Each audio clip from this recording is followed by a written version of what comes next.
दौलुओं को पार करके मैं 18 साल की उम्र में ही टाइटल्ड दौलुओ बन गया था।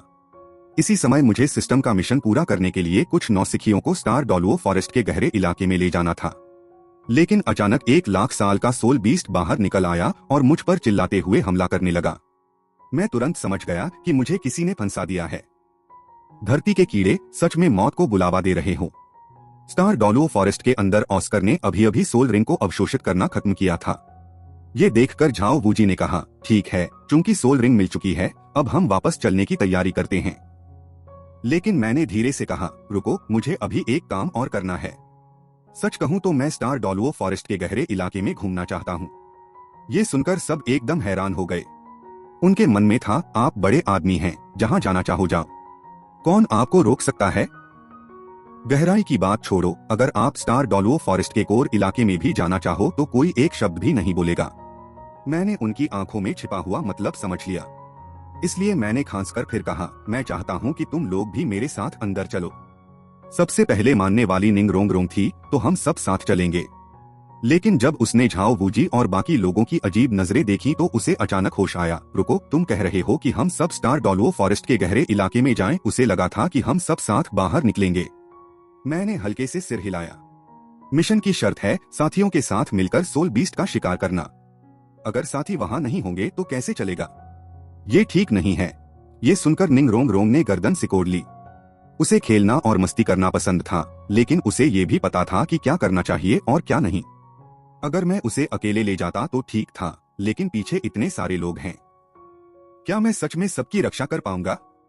हालांकि सबके मन में विरोध था, लेकिन आखिर में सब मान गए। इस तरह सब मेरे साथ स्टार डॉलुओ फॉरेस्ट में और अंदर जाने लगे। कुछ देर बाद झाओ वूजी की आंखें चमक उठीं और उसने कहा, कमाल है ओल्ड झाओ, मैं आज तक यहाँ नहीं आया हूँ। ये जगह कम से कम 50,000 साल के सोल बीस्ट्स का इलाका है। दाई मुबाई और ऑस्कर अजीब नजरों से झाओ वूजी को देख रहे थे। उनके मन में था, झाओ टीचर, आप ठीक नहीं हैं। आपको पता है ना हम कितने डरे हुए हैं। ये 50,000 साल के सोल बीस्ट्स वाला इलाका है। अगर कुछ भी आ गया तो शायद मैं भी उन्हें नहीं बचा पाऊंगा। धम धम धम। लेकिन जिससे जितना डरते हैं वही होता है। जमीन साफ तौर पर कांपने लगी। मुझे बताने की जरूरत नहीं थी, सब समझ गए कि कोई बहुत बड़ा जानवर पास आ रहा है। ज्यादा देर नहीं हुई कि एक बहुत बड़ा चेहरा ऊपर से हमें घूरने लगा। झाओ वूजी के चेहरे की जिज्ञासा गायब हो गई और उसकी जगह टेंशन आ गई। डरो मत, ये सिर्फ 1 लाख साल का सोल बीस्ट है, मैंने धीरे से उन्हें दिलासा दिया। दिलासा न देता तो बेहतर था। मेरी बात सुनते ही माहोंगजुन के घुटने कांप गए और वो सीधा जमीन पर बैठ गया।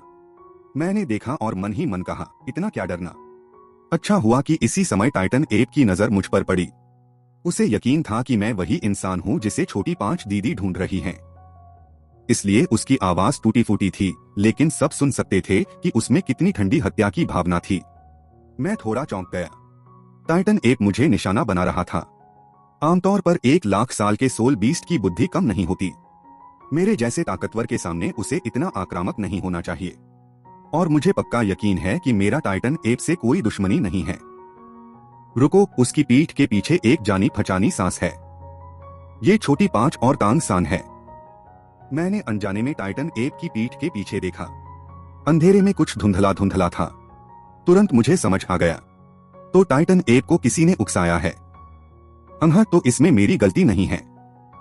मेरे मन में ठंडी हंसी आई। आखिर चाकू बनने के लिए तैयार हो तो चाकू बनने के नतीजे भी झेलने पड़ते हैं। लड़ाई के लिए तैयार हो जाओ, मैंने धीमी आवाज में कहा। मम्मास्टर दोनों बहुत डरे हुए थे, लेकिन फिर भी कांपते हुए आगे आए और हिम्मत करके पूछा, आपका क्या हुक्म है? वुहुन निकालो, उस पर हमला करो, मैंने टाइटन जायंट की तरफ इशारा किया। असल में मेरे पास कोई चारा नहीं था। मिशन में कहा गया था कि सबको मिलकर काम करना है। मैं ये पक्का नहीं कर सकता था कि अगर वो हमला नहीं करेंगे तो मिशन पूरा माना जाएगा या नहीं। क्या? उस पर हमला? माहोंगजुन ये सुनकर सीधा सन्न रह गया। उसके मन में था, ये तो मुझे गड्ढे में धकेल रहे हैं। ये तो सीधा मौत को बुलावा देना है। अगर तुम उस पर हमला नहीं करोगे तो मैं तुम पर हमला कर दूंगा। खुद चुन लो, मैंने कहा और मेरी उंगली से बिजली की चिंगारी निकलने लगी। क्या देख रहे हो? मास्टर तुम्हारी हिम्मत बढ़ाने के लिए अच्छा कर रहे हैं। अपने से बहुत ज्यादा ताकतवर दुश्मन के सामने भी हमला करने की हिम्मत रखनी चाहिए। जल्दी हमला करो, मास्टर की मेहनत बेकार मत जाने दो। झाओ वूजी ने देखा कि दोनों हिचकिचा रहे हैं तो झल्लाकर डांट दिया। मैंने सुनकर मन में कहा, असल में मैं तो बस उनसे छूना चाहता था, सच में उन्हें ट्रेन नहीं करना चाहता था। लेकिन झाओ वूजी की बात के बाद दाई मुबाई और मां होंगजुन को बहुत हिम्मत मिल गई। उनकी आंखों का हिचकिचाहट वाला भाव गायब हो गया और उसकी जगह पक्का निश्चय आ गया। व्हाइट टाइगर अवतार, फीनिक्स अवतार, दोनों ने एक पल में सोल अवतार पूरा किया और साथ में अपनी सोल स्किल चलाई। White tiger light wave, Phoenix fire line. सफेद और लाल दो दूर से हमला करने वाली अटैक पल भर में टाइटन एप पर जा गिरी। नतीजा साफ था, दोनों का हमला टाइटन एप के लिए खुजली करने जैसा था। लेकिन उनका हमला नुकसान तो नहीं कर पाया, बेइज्जती बहुत ज्यादा थी। हालांकि कोई असली नुकसान नहीं हुआ, लेकिन इसने टाइटन एप के अंदर का गुस्सा भड़का दिया। धम धम धम, टाइटन एप खड़ा हो गया और लगातार अपनी छाती पीटने लगा। साफ दिख रहा था कि वो भड़कने वाला है। निंग रोंग रोंग, मुझे बफ दो, फिर ऑस्कर सबको मशरूम सॉसेज खिला दो।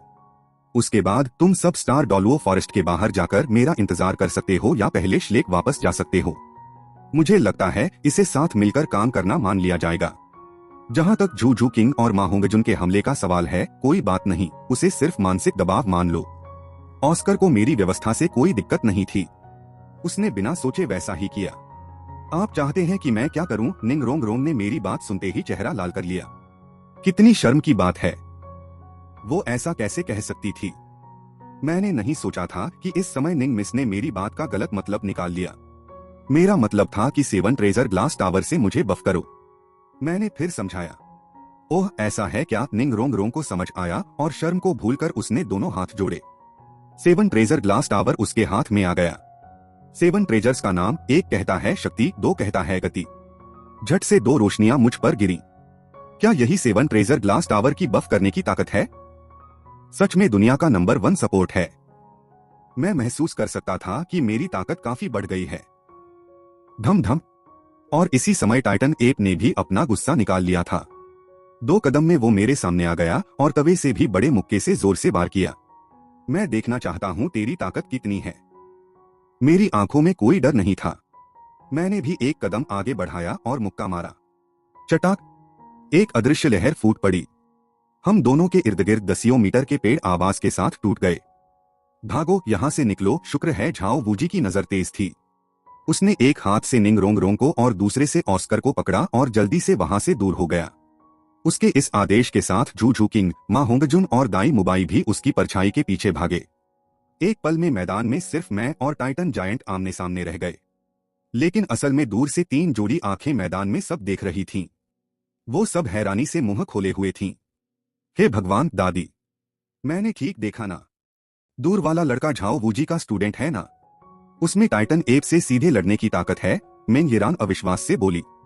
उसे लगा कि नजारा असली नहीं है और उसने आंखें जोर से रगड़ी और फिर देखा। स्नेक पोप भी एकदम हैरान थी। फिर उसकी आंखों में एक मतलब भरी चमक आई। हाँ सही है, पहले जो खतरा मैंने महसूस किया था वो जरूर इसी लड़के से आया था। सोचा नहीं था कि इसकी ताकत इतनी ज्यादा है। कहते हुए उसके मन में राहत भी थी। शुक्र है उस समय मैंने हमला नहीं किया। क्या बीवी, क्या मतलब है तुम्हारा? क्या ये वही लोग हैं जिन्होंने पहले वो फीनिक्स टेल क्राइसेंथेमम सांप लूटा था? उनके पास खड़े एक दुबले बूढ़े ने अविश्वास से पूछा। हाँ, स्नेक पोप ने धीरे से सिर हिलाया। लॉन्ग गोंग ने ठंडी सांस ली। उसके माथे पर तुरंत बड़े बड़े पसीने आ गए। शुक्र है, शुक्र है। ऐसे ताकतवर के सामने से जिंदा बच जाना ही बहुत बड़ी बात है। उसने माथे का पसीना पोंछा और राहत की सांस ली।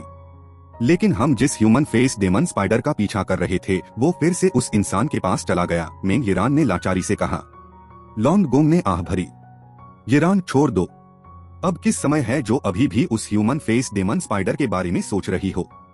इस बीच मैं गुस्से में भरे टाइटन एप का सामना कर रहा था। मुझे डर नहीं लगा, बल्कि मन में खुशी थी।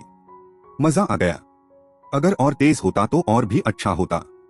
मुझे अपनी वुहुन के बारे में नई समझ आ गई थी। बस थोड़ी और कमी है और मैं वुहुन की कुछ ताकत इस्तेमाल कर पाऊंगा। टाइटन एप से लड़ते समय तक मैंने कोई सोल स्किल इस्तेमाल नहीं की थी। पूरी तरह सिर्फ वुहुन से बिजली को कंट्रोल करके खुद को तराश रहा था। आपको पता होना चाहिए कि थंडर एम्पर के ताकतवर होने की वजह कोई सोल रिंग की स्किल नहीं है, बल्कि ट्रेजर आर्ट है। शर्म की बात है कि अभी थंडर एम्पर वुहुन पर मेरा कंट्रोल सबसे निचले स्तर का है। थंडर एम्पर की दैवीय शक्ति के कुछ बड़े हाथ अब तक मैंने एक भी नहीं सीखे हैं, लेकिन आज मुझे थोड़ा रास्ता दिखा। इसी समय अचानक टाइटन एप का सीना फूल गया और उसने बड़ी जोर से सांस लेना शुरू कर दिया, ताकत जमा कर रहा था। क्या ये टाइटन स्काई कैनन चलाने वाला है? मुझे तुरंत एक संभावना सूझी। अच्छा है, मैं भी देखना चाहता हूं कि मेरा चुना हुआ रास्ता सही है या नहीं। ये सोचकर मैंने अपना दाहिना हाथ उठाया, 4 उंगलियां बंद कर ली, सिर्फ तर्जनी खुली छोड़ी। फिर मैंने टाइटन एप की तरफ इशारा किया। चटाक! मेरी उंगली की नोक से बिजली की एक किरण निकली। शुरू में वो उंगली जितनी पतली थी, लेकिन पल भर में वो बाल्टी जितनी मोटी हो गई। गुर्र! टाइटन एप भी कम नहीं था। उसने मुंह खोलकर एक अदृश्य झटका बाहर फेंका। धम! दोनों एनर्जी हवा में टकराई।